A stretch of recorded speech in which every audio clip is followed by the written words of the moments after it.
नमस्कार। जम्मू कश्मीर के हवाले से एक बड़ी खबर निकलकर सामने आ रही है। आतंक के विरुद्ध एक बहुत बड़ी कामयाबी हमारी जो सुरक्षा एजेंसीज हैं उनको मिली है। जिस तरह हम सब जानते हैं कि कल एक बड़ी कामयाबी सुरक्षा बलों को तब मिली जब कश्मीर बेस्ड एक डॉक्टर अदील अहमद राथर जो फरीदाबाद में हैं वो राडार पर सुरक्षा एजेंसीज के आए और जीएमसी अनंतनाग से उनके लॉकर से एक AK-47 राइफल मिली।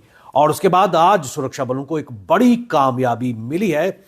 डॉक्टर अदील अहमद राथर की सस्टेन इंटरोगेशन के बाद बड़ा खुलासा सामने आया है और फरीदाबाद से 300 किलोग्राम से ज्यादा RDX बरामद किया गया है। यह बहुत बड़ी खबर सुरक्षा एजेंसीज के लिए एक बहुत बड़ी कामयाबी खासकर मिलती नजर आ रही है, क्योंकि लगातार पिछले कुछ दिनों से जो हमारे सुरक्षा एजेंसीज हैं लगातार आतंक के विरुद्ध अपना अभियान छेड़े हुए हैं। और आपको बताते चलें, अल फलाल अस्पताल जो फरीदाबाद में है वहां से ये RDX की बरामदगी हुई है। उसके साथ साथ एक AK-47 राइफल्स और एम्यूनिशन भी बरामद किया गया है। खबर विस्तार से सुनिए और अपने आप में यह दर्शा रहा है कि किस प्रकार पाकिस्तान और पाकिस्तान की खुफिया एजेंसी ISI लगातार जम्मू कश्मीर में अब पढ़े लिखे या फिर प्रोफेशनल युवाओं को जिहाद के नाम पर भड़का रहे हैं।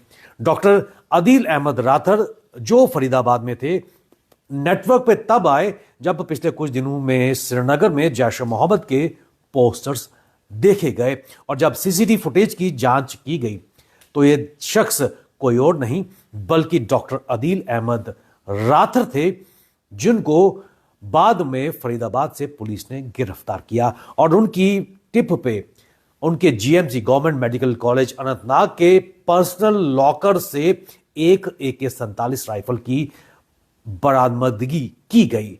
और उसके बाद जब उनकी सस्टेन्ड इंटरोगेशन की गई सुरक्षा एजेंसीज द्वारा तब बड़े सनसनीखेज खुलासे भी सामने आए हैं।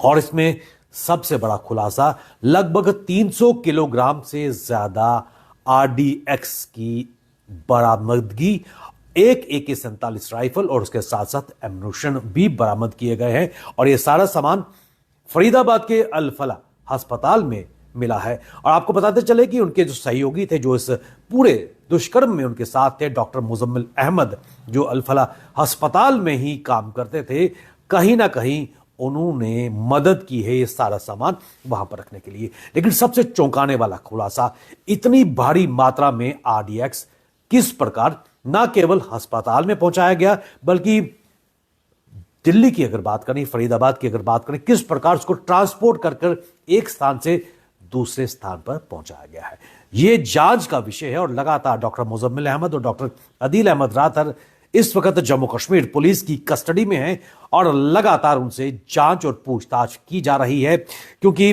जिस प्रकार एक AK-47 की राइफल की बरामदगी उनके अपने पर्सनल लॉकर से, वो भी गवर्नमेंट मेडिकल कॉलेज अनंतनाग से, यह दर्शा रहा है कि आतंकियों की जड़ें कितनी गहरी हैं और किस प्रकार उन्होंने अपना मॉडस ऑपरेंडी बदला है।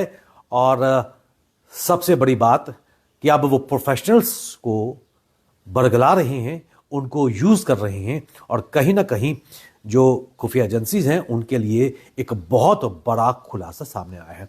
जिस प्रकार पिछले 2-3 दिन से लगातार आतंक के विरुद्ध जम्मू कश्मीर में कार्रवाई होती नजर आ रही है, SI की तरफ से लगातार आतंक पर कड़ा प्रहार किया जा रहा है। उस कड़ी में कल 9 लोगों को भी गिरफ्तार किया गया, जिनमें एक महिला भी थी और सब आतंकी नेटवर्क के मॉड्यूल से जुड़े हुए थे और उस मॉड्यूल को ध्वस्त करने का प्रयास लगातार पिछले काफी समय से जम्मू कश्मीर पुलिस, SIA और दूसरी जांच एजेंसीज करती आई हैं। लेकिन सबसे बड़ा सवाल कि इतनी बड़ी संख्या में, मात्रा में RDX की जो बरामदगी है कई सवाल खड़े करती है। क्या दिल्ली को दहलाने की कोशिश की जा रही थी और ऐसे कितने स्लीपर मॉड्यूल्स इस वक्त दिल्ली या भारत की विभिन्न मेट्रो सिटीज में काम कर रहे हैं जो कहीं ना कहीं ISI का वेट कर रहे हैं उस चिंगारी को आग लगाने के लिए, ताकि वो चिंगारी एक बारूद के ढेर में